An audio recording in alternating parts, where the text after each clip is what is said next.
આજે તો પાર્લરમાં જવાનું બહુ મોડું થઈ ગયું. જવાનું હતું 10 વાગે ને હું જાઉં છું 1:30 વાગે. પણ કાંઈ વાંધો નહીં, હું ગઈ ત્યાં મોડલ તો રેડી જ હતી, ખાલી ફોટા જ પાડવાના હતા. હું આવી ત્યાં તો હિરલે 6 જોડી ચોલીના ફોટા તો પાડી લીધા હતા. પણ મને કે તારા જેવા ફોટા તો મને કોઈ નથી પાડી દીધા. મેં કીધું આ તો મારું ફેવરેટ કામ છે, એમાં તો એક્સપર્ટ છો ફોટા પાડવામાં. તો પછી તો કરી દીધું ફટાફટ ફોટા પાડવાનું ચાલુ. તમને મારા અવાજમાં કંઈ ફેર લાગે છે? મને તો લાગે છે, કેમ કે હમણાં શરદી થઈ ગઈ હતી, એના હિસાબે અવાજ થોડોક બેસી ગયો છે. આ થાકે કે ન થાકે, હું તો પાર્લરેથી બગીચે ને બગીચામાંથી પાર્લરે જઈને થાકી ગઈ છો.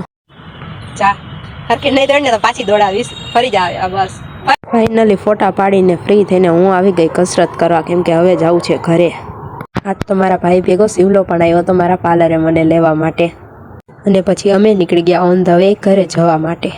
એક અમારે નવા ગામનો રસ્તો ને એક નવા ગામનો પુલ, કાંઈ ન ઘટે, જોઈ લ્યો. પણ કાંઈ વાંધો નહીં, સાલા ये दुख काहे खत्म नहीं होता बे.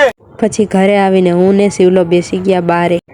એક આ વિડીયો ચાલુ હોય ને ત્યારે અમારા બેના નખરા જ ન પૂરા થાય. જો મને કહીશે તમે ક્યાં ગયા હતા, એકલા ગયા હતા, મને કાનો લઈ ગયા, એવું બધું પૂછા રાખે.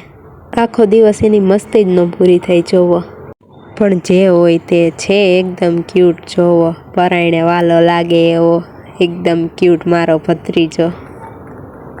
એના નખરા જ ન પૂરા થાય. જોવો, ગાડી નાખું કે કાલી ગોળી એ ગાડી ઘોડી તાર ગાડી નામ હું યા કાલો પપ્પિયો શું કાલો પપ્પિયો. તો જોવો, આ છે શિવલાનો બ્લેક સ્કોર્પિયો. આજ રાતે તો જોરદાર વરસાદ આવ્યો, એના લીધે લાઇટ પણ વહી ગઈ હતી.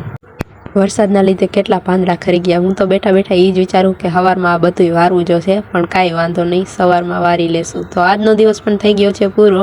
મળીએ નેક્સ્ટ વિડીયોમાં. ત્યાં સુધી જય માતાજી, જય દ્વારકાધીશ.